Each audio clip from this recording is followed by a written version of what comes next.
is the San Diego Sports Junkies, a show for fans by the fans, with Josh Taylor, Justin Smead, and Jason Eidsmoe. We're talking Padres, Chargers, and Aztec sports.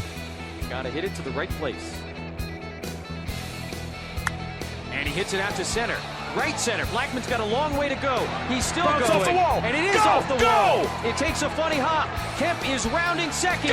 He's heading to third. Gotta go. And Matt Kemp into third base with a triple and the first cycle in the history of the San Diego Padres.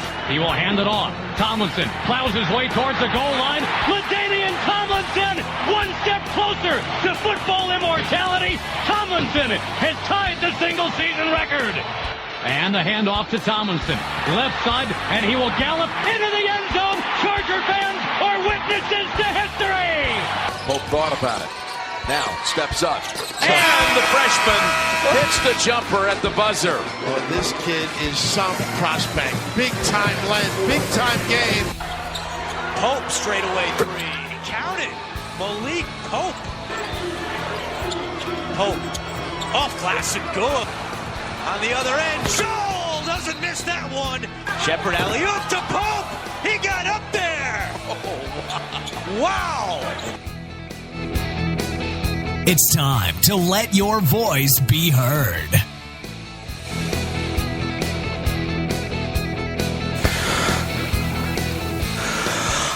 All right, it's Sunday morning. It's 9 o'clock. That means it's time for the San Diego Sports Junkies pregame show. San Diego Chargers versus the 5-7 San Diego Chargers versus the 4-8 Carolina Panthers. You know, if we when we were back at the beginning of the year, if we thought that that our Chargers, with all this promise and all this talent that we had on the roster at the beginning of the season, if you told me that they were going to be 5-7 to start the season, I would have said you are crazy. Unfortunately, now we don't have as much talent on the roster. We have a ton of talent sitting on IR right now, and we were talking about this before. And I try not to, you know, I really, you know, as much as I talk about it, I'm really holding back, trying not to talk about it because it does make us sound like whiners. But the injuries are what they are, and you know, unfortunately, that's the way it is. I am Jason Eidsmoe. Alongside me via the internet, we got Justin Smead. Justin, how you doing this morning? Good, buddy. Good, buddy. And from the San Diego Dominations podcast, David Drogemeyer. How's it going, David? Hey, going well. Thanks, guys. But if I could counter your opening statement, I'm sure to start the beginning of the year, you wouldn't have assumed that we'd have had 11 guys on IR at this point in the season either. Absolutely not. I definitely predicted that. That's just sure you did. Yeah, I'm Nostradamus over here. Right? Whether it's the curse, whether it's the water, whether it's the training staff, you know, everybody has their own opinion why it's happened, but the end result is the same. We have an all-star lineup sitting on IR. Which started, of course, with Keenan Allen going out. That's where the season started. You know, it's kind of funny is up until the point Keenan Allen got injured, everything was going great. I know it was only a quarter and a half, but we looked dominating. The second he got injured, quarter and a half, wasn't it? And then the second he got injured, ever since then they look lost and they don't know what's going on.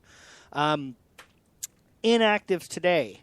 Brandon Flowers, I have a feeling he's going to be on that list for the rest of the year. Unfortunately, I'm wondering why they're not putting him on IR. That's kind of an interesting thing, but I guess they got to take it week to week. I think that's probably a request by him. Possibly. And I'd love to see him, maybe not back this year because it doesn't matter, but I liked what I saw out of him this year, to be honest with you. I was encouraged as well. I'd like to see him come back next year. Ronnie Hillman is on IR, which now I'm starting to wonder if a couple things. I'm sorry, not on IR, on inactive. I'm sorry, inactive. I'm stuck on the IR. You're just adding another guy. That's 12 now. Like, no. Like it would have mattered. Like that would have mattered I'm just laughing anyways. over here, guys. That's funny. I'm currently 5-7 as well right now. Ronnie Hillman is inactive, which is now I have a couple reasons why the Chargers might have grabbed him off of waivers. Number one, I know the Broncos had put in a waiver claim, possibly to block the Broncos. I know that the Chargers are kind of out of it. They're not 100% out of it yet, so I like the fact that they're still putting forth effort. They're still trying to to muck up the rest of the teams in the AFC West. And also as an insurance policy, you need if one of our running backs go down, the two guys that we have right now, and we know one of them will because that's just what's happening this year, you want a guy that has you want a guy that at least knows the system a little bit, so he's been practicing with them. But I am a little bit surprised. I thought we would see him active by now. Justin, were you thinking we'd see Ronnie Hillman, or do you think he's just an insurance policy? I thought we'd see him right away like we had seen Dexter McCluster. Yeah. I guess I just got that assumption. I don't know why. You figure he would have caught on pretty quick, being familiar with Mike McCoy's system a little bit. So, I don't know what the deal is. Maybe he just doesn't get it, or maybe they just grabbed him to grab him and didn't let anybody else get him. Yeah, it's looking like an insurance policy. David, what are your thoughts on Ronnie Hillman still being inactive? Well, it also has to make you believe that they're pretty comfortable with Kenneth Farrow as the backup. I mean, Kenneth Farrow hasn't shown anything flashy this year, but he hasn't lost the football. He's been good with it. He's protected it. He's been solid. So, I mean, I feel like as a Chargers coaching staff point of view, they don't really need Ronnie Hillman right now. Yeah, just an insurance policy, and that also goes to the fact that Melvin Gordon has grabbed so much more of the playbook. He's so much more involved in the offense, whether it's pass blocking, whether it's third down, whether it's with any of that stuff. Asante Cleveland is I know he had the car accident. He's inactive. No big car accident. He did. Yeah, I know everything's happening. Like the stupidest. It's been a bad year for Mr. Cleveland. Yeah. Max Turek, he's pretty much spent most of the season on inactive. Tyreek Burwell has been on and off the roster. Davis and Carruthers has been on and off the roster too. So the inactives actually, with the exception of Flowers, who we could use out there, the rest of them are just like what most teams' inactives are, and they're like basically guys that fill-ins. They're fill-ins. For the Panthers now, Luke Kuechly is inactive, he's not going to play, so I'm assuming that they made him inactive. I didn't look at the. Yeah, that's correct. Yeah, he's inactive. That's a great thing. Yeah, that is a great thing for us. I was worried that his first game back, he was going to become playing against us, and I'm really happy to see that they're giving him one more week off, and I'm sure Melvin Gordon's happy as well. Do you think that this, this gives us a little bit of hope, to actually be able to establish our run game today, which is what we talk about each week? Justin, your thoughts on Luke Kuechly being out? Yeah, he's one. If not the best, he's one of the best middle linebackers in the league. So having him out's huge for us. We say it every week. We got to get the run game going. Line has to be physical. Has the point of attack. Get Melvin going. This is a good day with him out to try to get that run game going. David, you pretty thrilled to see? I mean, we're not thrilled that anybody's hurt. Let's be honest, but we're pretty thrilled that Luke Kuechly wasn't able to come back this week, weren't we? We can say that tactfully. We are glad that the Panthers decided to give Luke Kuechly another week to rest. Yeah.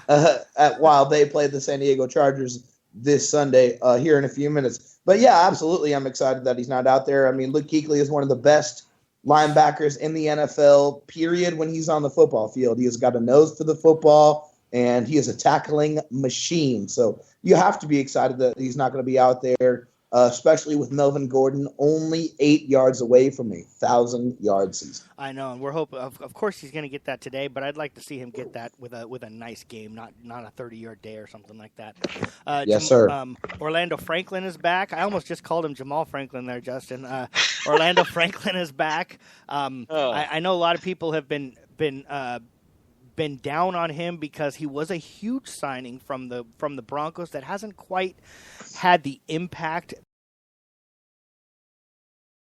Played decent this year, so it's good to have him back. And behind him, Spencer Pulley has been kind of filling in pretty good when him and DJ Fluker have kind of been swapping in and out. So if Franklin is not ready to go today, or if Franklin has some trouble, the drop off from Franklin or Fluker to Pulley is not really that big. So I'm not super concerned about this. Agree, boys? Yeah, definitely. Absolutely. Totally. And then the big one, Jatavis Brown. I know that David has been beating this Jatavis Brown drum. Hallelujah. That's all I got to say for that, man. He's been digging for information on this guy for freaking 4 weeks now. What's up, David? Like a private investigator. Oh, it's been driving me crazy, man. I'm really, really excited to see that Jatavis Brown is going to be back against the Carolina Panthers here in a few minutes, because Cam Newton is the truest dual threat quarterback that we are going to see this season.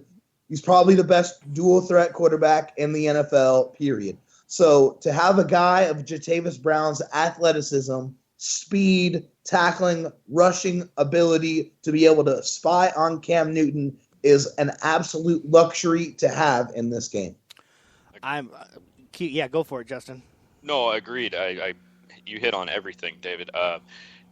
Getting him back paired up with Perriman, these two, we loved when these two were on the field. They just vibed together. They flew around the field making plays, encouraging everybody else. They play with passion. This game is perfect for him to be back. And like David hit on, Cam Newton's he's a triple threat. This guy can do everything. So having him on the field is going to be very beneficial for us. Not only that, one of the good things that we can say about him being out for a few weeks, and there's not really any good, but the development of Corey Toomer while Corey Toomer has been in there.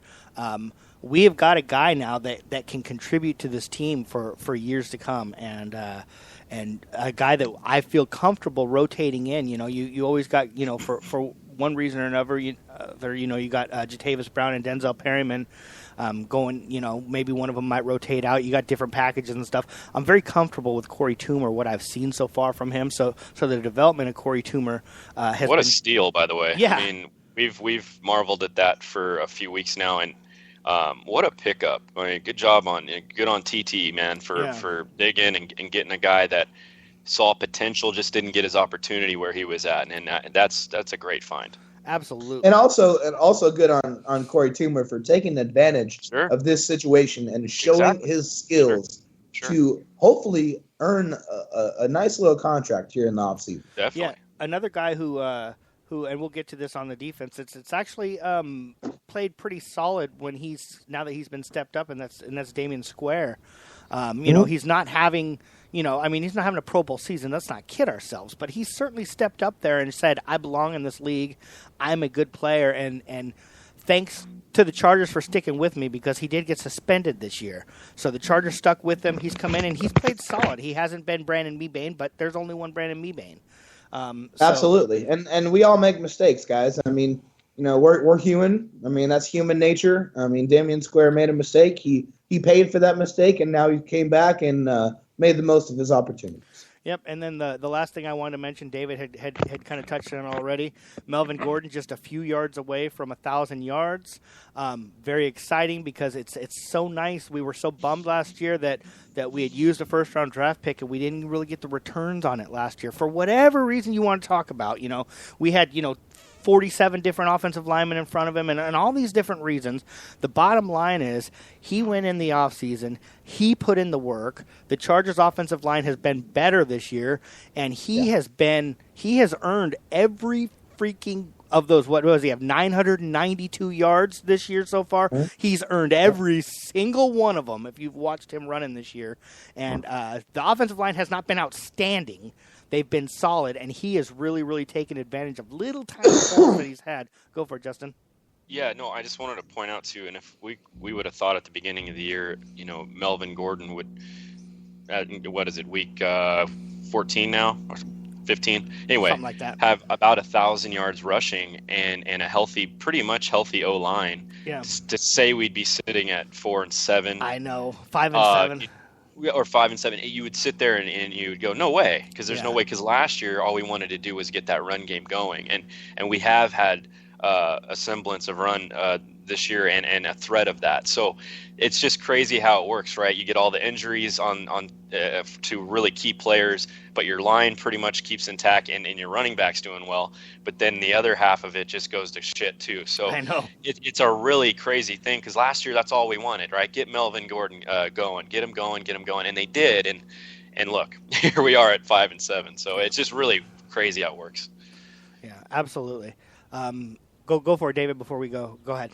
Yeah, but you also got to feel really good for Melvin Gordon too. Him going in the offseason, putting in the work, him just doing everything that he needed to do. And you hear that? You hear it? Yeah, I don't hear it at all. There's no haters for Melvin Gordon anymore. I don't hear a single hater out there. Yeah, there's with one. 992 yards rushing and 12 touchdowns already on the season. There's one hater. His name is Trey Wingo. So I was like, suck it, who? Wingo. Yeah, that guy's out of his gourd. We're going to take a quick break. We're going to come back, talk about what the Chargers need to do on offense to beat the Panthers. San Diego Superchargers, San Diego Chargers, San Diego Superchargers, San Diego Chargers.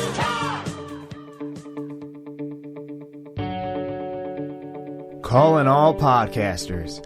Have you ever wanted your voice to be heard? Do you need help expanding your audience? Are you curious just how far your show could reach? Well, look no further. We are New Media Radio Network, the premier podcast streaming network. Let us take your show to the next level. For more information, check out our website, www.newmediaradio.net. Your way, we're gonna dazzle you with our play. The time has come. You know we're shooting for number one. All right, we're back. As you can tell, when the Chargers have an early morning game, we do try and move the show along pretty quickly because we want to end it a little bit early, give everybody a chance to settle in there, get their nachos started, crack open those early morning beers. And nice. I like the way you think, buddy. That gives you an excuse. We only get 16 of these precious games a year, so we need to take advantage of every single one of them. Yes, Chargers on offense. Chargers are going up against the Carolina Panthers defense. Not quite the same defense that they had last year for whatever reason. I know they lost a big mouth, pretty decent cornerback that went up to Washington. Yeah, you could say that. Still, with our weakness being our offensive tackles, I think guys like Charles Johnson, I know he's battling a little bit of an injury. You got Luke Kuechly is going to be out. That's going to help us a little bit, but you got to think Addison too. What's that? Mario Addison is, I believe, their top sacker this year. So I believe he's got 6 or 6.5. They're all banged up. They're kind of like the Chargers are. But yeah, he's hurt for sure. So he's going to be limited. Good for us. Ultimately, they still got to be rubbing their hands together, thinking, "All right, we can beat these tackles." So my first key to victory on the offensive side of the ball, and this is the way I like to play anyways. We need to get conservative.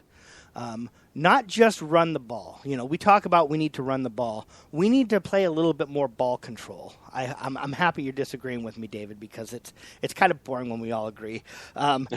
We need to have some more ball control. I want to see 2 tight ends. I want to see the fullback. Watt has had a very, very basically almost a season to forget. He's hardly been out there. When we've seen him out there, he hasn't really done anything special. It looks like he's picking the wrong guys. I need to see more Watt out there. I need to see. Why don't they utilize him in the pass game? I thought that was one of his strengths around the goal line. Exactly. I don't want to get too much into that, but I really get frustrated when he's not out there at goal line situations. Sometimes when I see, I'm like, what is going on? Because he can pass catch as a fullback. And I don't understand that. I just want to see more conservative out of our offense, because it seems to me all year long, I think we're the only team in the league that's led every single game in the fourth quarter. Honestly, we've had a lead in every fourth quarter of every single game. And I think they were talking about please never repeat that again. Yeah. Please never.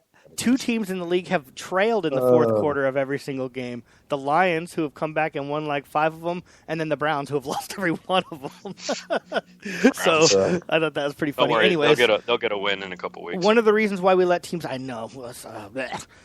one of the reasons why we let teams back into it is because we make too many mistakes offensively. We turn the ball over. We're trying to, with our wide receivers as depleted as they are, our offensive tackles as crappy as they're playing, we need to stop gunslinging the ball. We need to stop trying to make too much happen. Understand that although our punter hasn't been that great either, understanding that punting is not the not the end of the world. We need to. Our defense is playing solid. I'm gonna let you. It is when you have Drew Kaiser. Yeah. Guy's Shankopotamus. Yeah, he's one thing that was brought up to me last week by somebody who listens was he said, "When was the last time you saw a punt returner run backwards on the other team?" Exactly. Never happens. Never see the guy have to drift back. David, what are your thoughts? I'll let you go because then I want Justin to decide who he's going to agree with. You don't think we should be getting conservative, huh? No, definitely not, because the Panthers have the 27th ranked pass defense in the NFL this season. So they are terrible on the back end. They have 2 rookie corners on the outside that are just absolutely asking to be picked on today. And also the reason why I don't want them to go conservative is because the Panthers, they're not a good defense, but they are the 7th ranked rush defense in the NFL. They are very stout up front on the defensive line. So I feel like today is the day to pick on those rookie corners and exploit them through the air. With who, though? Yeah, that's the problem. With Tyrell Williams, with Hunter Henry, with Antonio Gates, with Travis Benjamin. The way Phillip Rivers has been playing and forcing balls, I mean, they're rookies, I think man. Yeah, I get it. I get what you're saying, David. I totally I see your point. I think this is a perfect, and I'm just siding with Jason because ball control for me is key. We're not used to seeing these 9-minute drives anymore. I mean, remember when we keep players off the field or the other team off the field? It just makes the other team have to press that much more, keeps them tired. I want to see that too. Phillip, something's going on with Phillip. I know he makes some key mistakes at times, but I want to get back to the days where he was only throwing 15 to 20 times a game, and I want that run game to get crazy good. And if that means feed the rock 35 times, I don't care. Make him your workhorse all day long. I would love to see that approach today against the Panthers. That's just my opinion. Everybody has their own opinion. Right. I think we're going to have to take some shots against those rookies, of course, but give it to Melvin. Keep the clock rolling. Keep them off the field. We can still expose those corners, too, man. Yeah, no, do everything. Short passes. For sure. But we can still expose those guys and not throw the ball 45 times. That's the thing. That's not what I'm asking for. I'm not asking for 45 pass attempts, but I'm just saying, do not be afraid to go after these guys because they can be exploited. Yeah.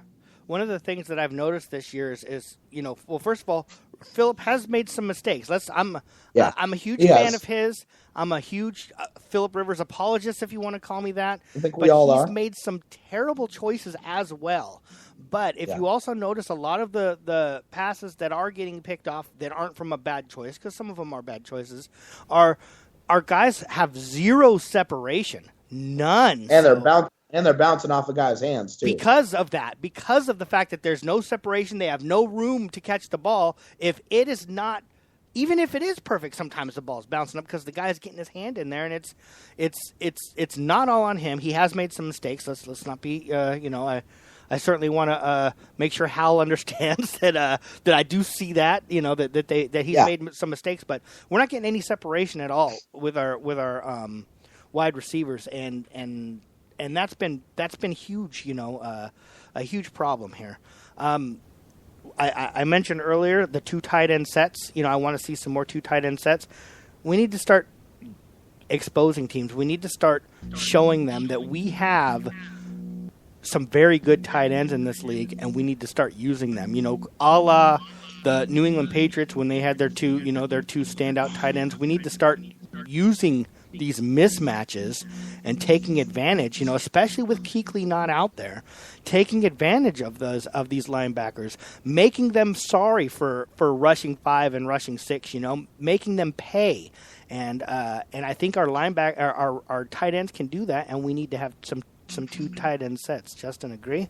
Yeah, I agree. I think when we see Hunter Henry prior to injury, that's the Hunter Henry we were kind of hoping we'd see more of. I think that something's lingering still, maybe. Hopefully he's still getting over it. But the way he played in the Denver game where he was mismatched against linebacker, it was night and day, that game till now, because now it just seems like he's not getting off the ball very quickly, off the line. He still makes plays, but it's not it doesn't look as explosive as it used to. So hopefully he's coming around off injury and we can use him more, because he's a mismatch for anybody in this league. He's got speed and he runs good routes. So he definitely needs to be more part of the game plan. And like David was saying, with the rookie corners on Carolina and that being kind of their weakness, the safeties are going to kind of be cheating to help out a little bit more. And with the safeties cheating to help out with the cornerbacks a little bit more, I think that we can really expose them over the middle with our tight ends. David, agree? Uh-oh, you're muted. Still muted. Oh, come on, David. Where are you? Okay, he's gonna try. Hold on, let me switch headsets. He's back. I can hear you now. Justin, real quick. Okay. Okay. Well, all right. So basically, what I was gonna say is absolutely, yeah. I mean, you hit the nail on the head with the safeties. Going to want to have to cheat to protect those rookie corners a little bit, and they got some decent safeties. But like you said, that is going to open up the middle of the field for hopefully Hunter Henry and Antonio Gates to be exploiting that middle, because I want to see Antonio Gates get more involved in the game plan. I mean, yeah. He's kind of been out of it the last couple of weeks. I want to see a big game out of AG. I mean, I think he still has the capabilities to do it, and I think this is the perfect defense to showcase those skills.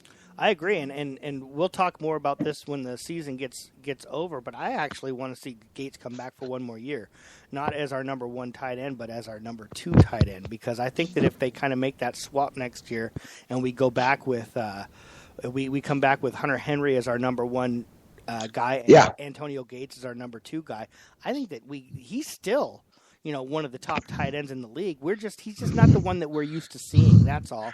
But I think that we can get some production out of him, and I think we can get it this week. Justin, you agree with the Antonio Gates being more involved? Yeah, I agree with what you said earlier. The 2 tight end sets has to be a bigger. Well, use Mikey's focal point. Hashtag focal point. But yeah, no. If they want mismatches today, they're gonna have to have a bigger package. I really believe they should have a decent game against this banged up defense. So let's put them both out there. I hope Hunter's getting over that injury and we can see full potential today. Absolutely. And, I'm going to, instead of going to break, because like I said, I do want to move along, I'm going to switch right over to the Chargers on defense. Oh, go ahead, Justin, real quick. One more thing. Yeah, I should have given you guys both a chance to actually add to the offense. No, I just wanted to say, if Travis Benjamin can catch the football today, that'd be great. Please, man. Put in your hands. That would be. Oh, God, dude, please. That would be a great. And they pay you because your job description is to catch the football. And you see, when you catch the football and you run with it, you can go very far. Yes. Especially when Phillip Rivers drops the damn football in the bucket. Yes. Right in your hands, 50-plus yards down the field. Game changer. Please catch the ball. Yes. That's what I'm saying. It's just, if we're going to vent a little bit here. Yes. I know. And we're going to the receiver and have a therapy session. Just catch the football. Yeah. Please. That's a great point. Before we move on to defense, anything else you wanted to add on the offensive side of the ball, David? I think we covered everything pretty adequately. Although, I'm glad you touched on Travis Benjamin, because if he's going to have a game for the rest of the season, it's against the Carolina Panthers secondary today. Yeah. I want to see him extremely involved in the game plan. Use that speed to torch those rookies on the outside, get into some wide receiver screens with some big uglies up front blocking for you, and use that speed to be a game changer like we thought you were going to be when we signed you. Yeah. Exactly. Good point there. Like we thought we were going to get when we signed you. That is a good point. Moving on to the defensive side of the ball.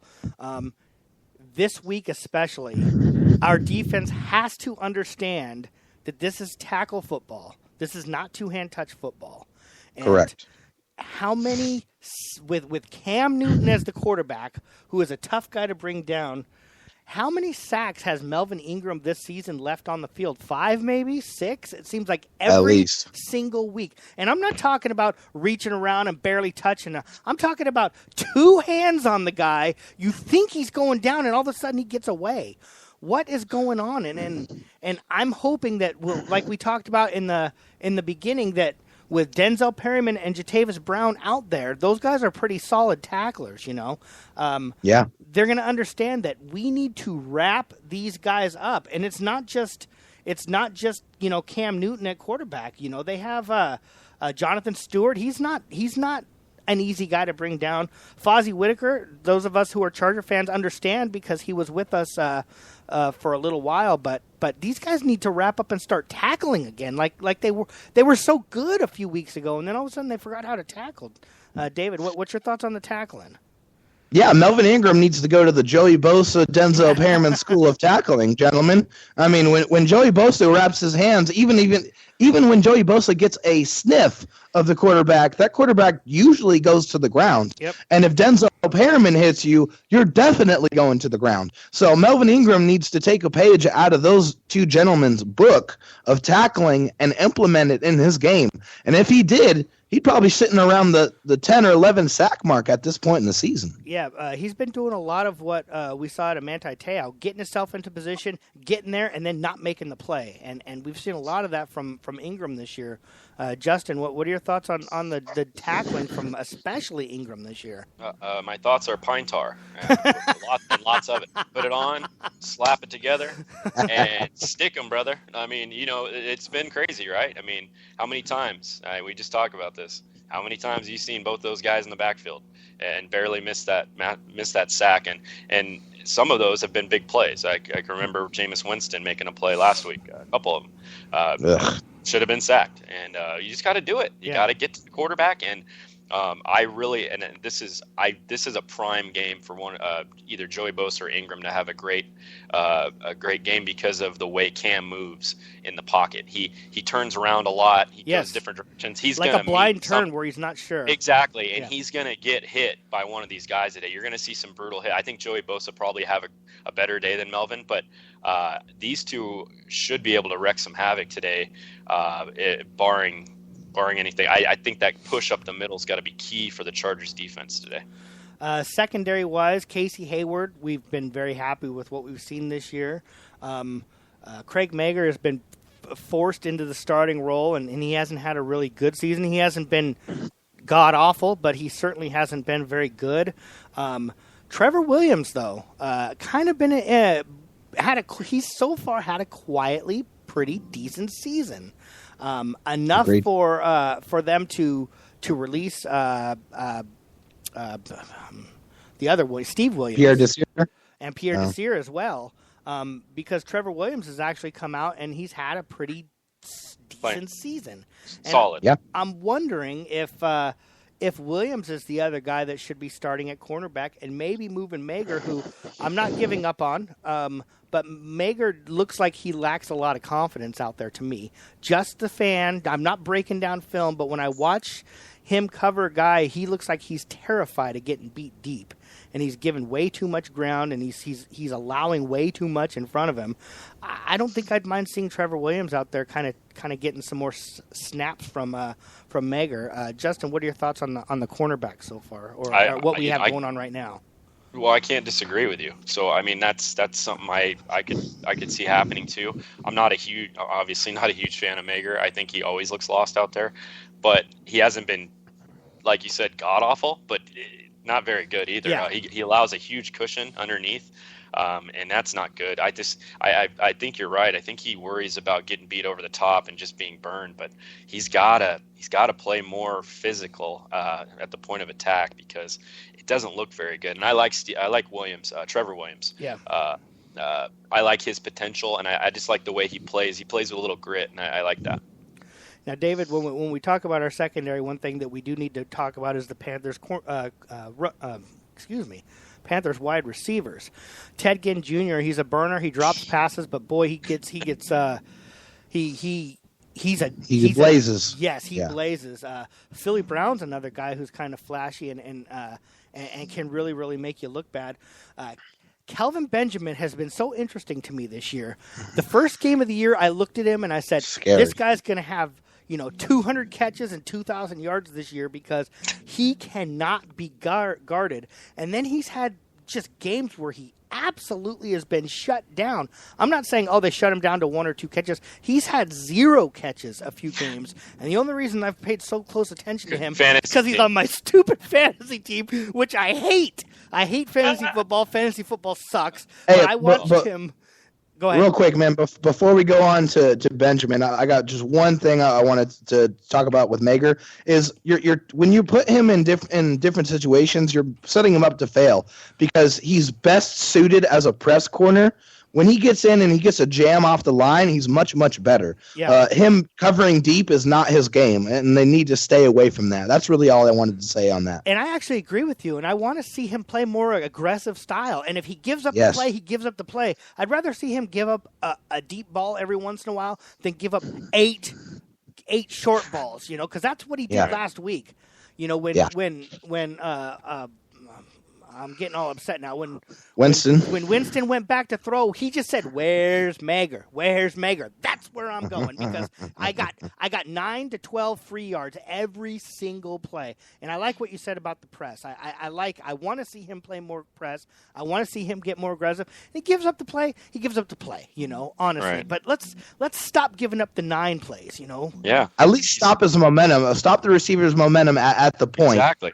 And don't let him get a free break. Yeah. Now, if you don't let the receiver get a free break, you're going to be looking a lot better. Let me ask you this, David. Is that his choice or is that the defensive coordinator that's making him do something different? I mean, that's a great question. Now, obviously, I'm going to have to lean towards the coaching because they're the ones that put the players in positions, and they're the ones that's supposed to be the ones that put your players in positions where they're going to succeed the most, which I don't understand why he's not seeing what we are seeing. Yeah. When we see Craig Mager getting burned all game long when he's, playing off man, which is terrible. I mean, if you saw him in college and seen him in the few games where he's looked decent this year, it's when he is jamming receivers off the line. Yeah. So getting back to the wide receivers for Carolina. Yes, sir. Benjamin, the thing that scares me is when you see players like this, you see them. These are the games for some reason that they end up playing big against us. And the guy that makes me think of him is Dwayne Bowe. Dwayne Bowe sucked. I always said that. Anybody who listened to our show years ago, every time we played against Kansas City, I would say, Dwayne Bowe sucks. I would never want him on our team.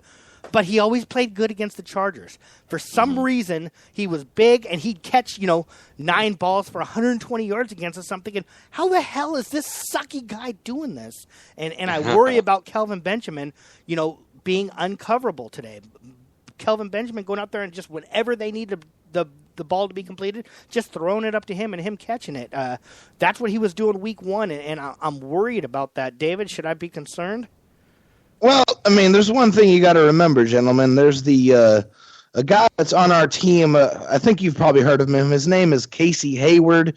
He's got 7 interceptions on the year. And correct me if I'm wrong, but I'm pretty sure that leads the NFL this season. So I'm not too terribly concerned with Benjamin. I think actually this is going to be a game where if he's covered by Hayward all day, I think this is going to be a day he gets shut down. But because of the speed on the other side, I'm not really worried about Benjamin. I'm more worried about Ted Ginn because Ted Ginn is an explosive playmaker. So that means the pass rush has got to hit home today. I mean, they have to be active. They need to be in on Cam Newton all day long. You cannot give him time to extend plays and make things happen outside of the pocket because that is when Cam Newton is at his best, and that is when he will kill you.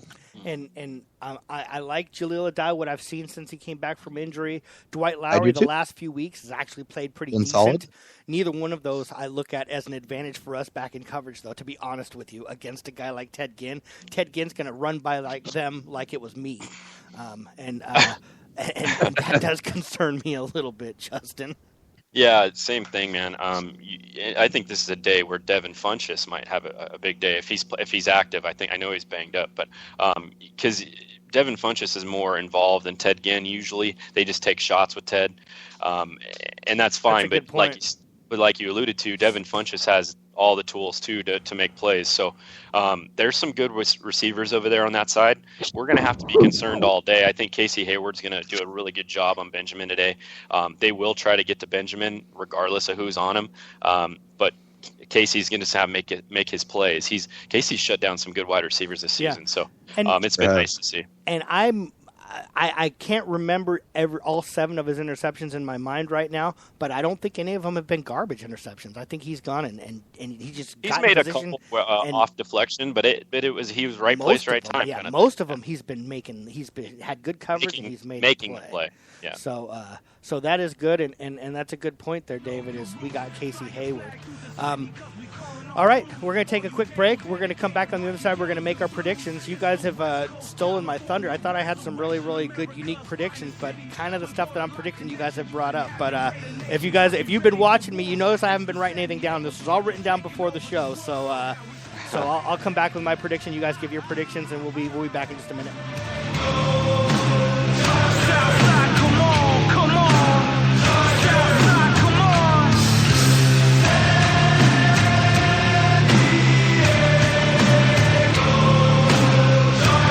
Help with your business project that is due?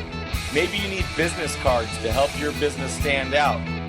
We at San Diego Sports Junkies got you covered. SK Digital Imaging can do it all. Give our buddy Sean K a call, 858-408-0732. SK Digital Imaging, from business cards to the bigger projects, SK Digital Imaging and our buddy Sean K will get your printing done right. Cali Comfort Barbecue in Spring Valley was built for West Coast Sunday morning football and fight night. Cali Comfort Barbecue has quickly become San Diego's slow smoke barbecue sports entertainment destination. Full service catering available for all your tailgating needs. CaliComfortSD.com. All right, as we get into our prediction segment, I want to bring attention to one of our sponsors that I played their commercial just now, and that's Cali Comfort.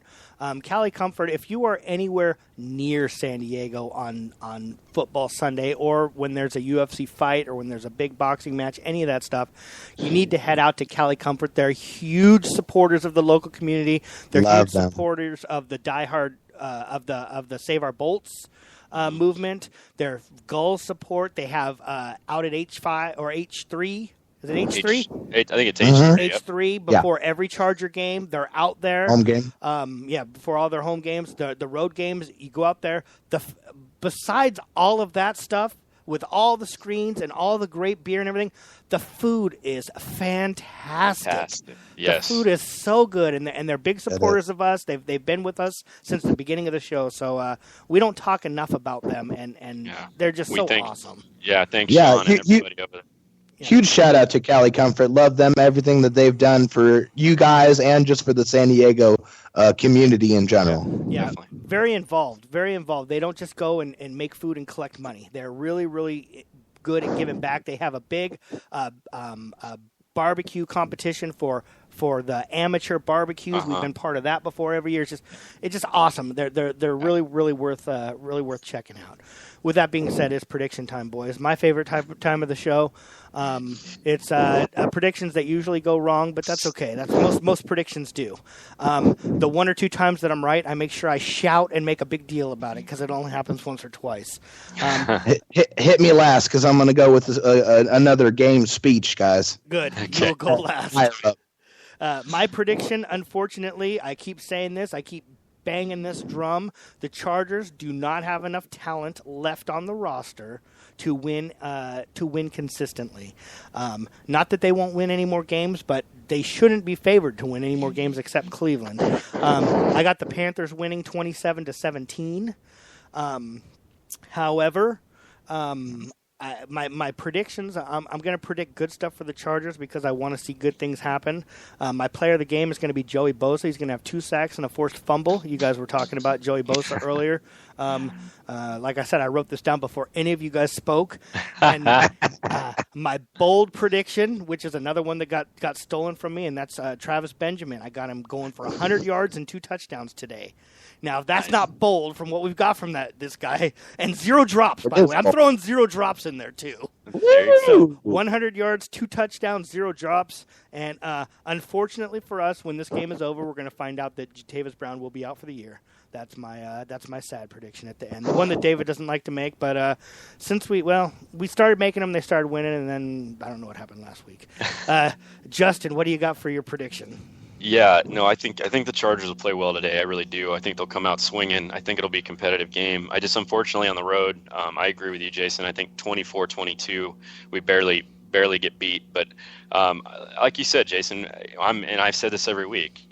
Prove it to me, but they're not. They're not proving it to me. So I've always been a prove it to me kind of guy and a realist. The talent is depleted, and I get that. So is the Panthers, though. So this could be a pretty competitive game.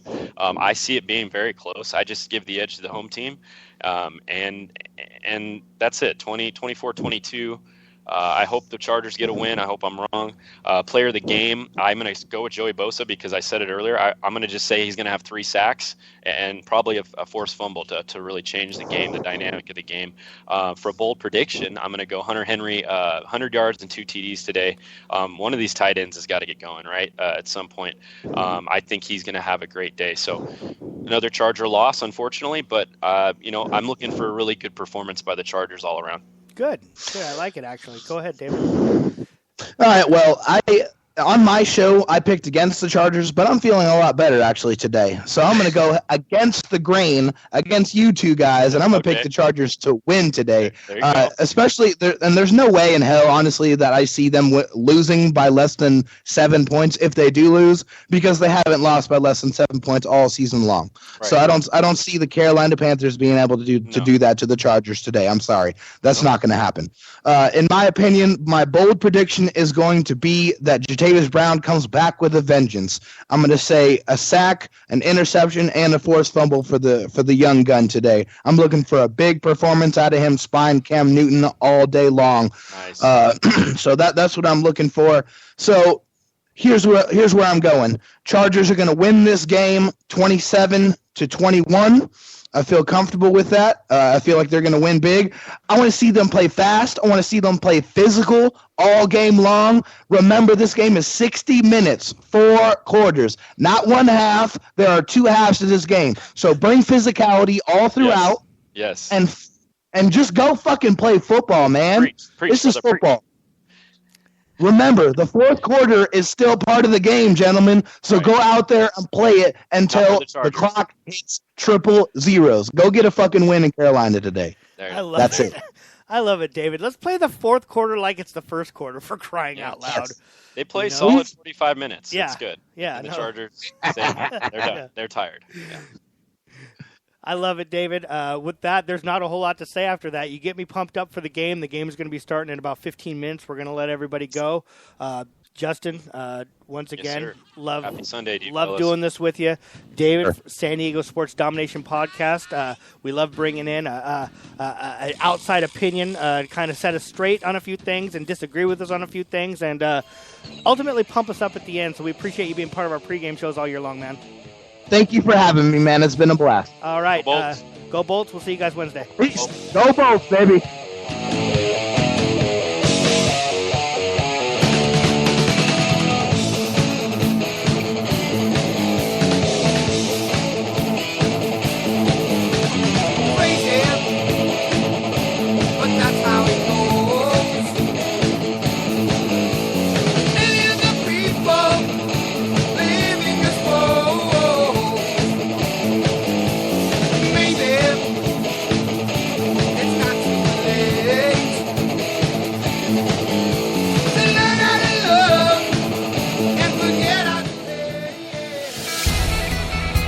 Thank you for listening to the San Diego Sports Junkies, a show for fans by the fans. Brought to you by Cali Comfort, home of the low and slow barbecue, and SK Digital Imaging with Josh Taylor, Justin Smead, Jason Eidsmoe, and Mike Maciejewski. Subscribe to us on iHeartRadio, on Spreaker, and on iTunes. Visit SanDiegoSportsJunkies.com for all your Chargers, Padres, and Aztecs news.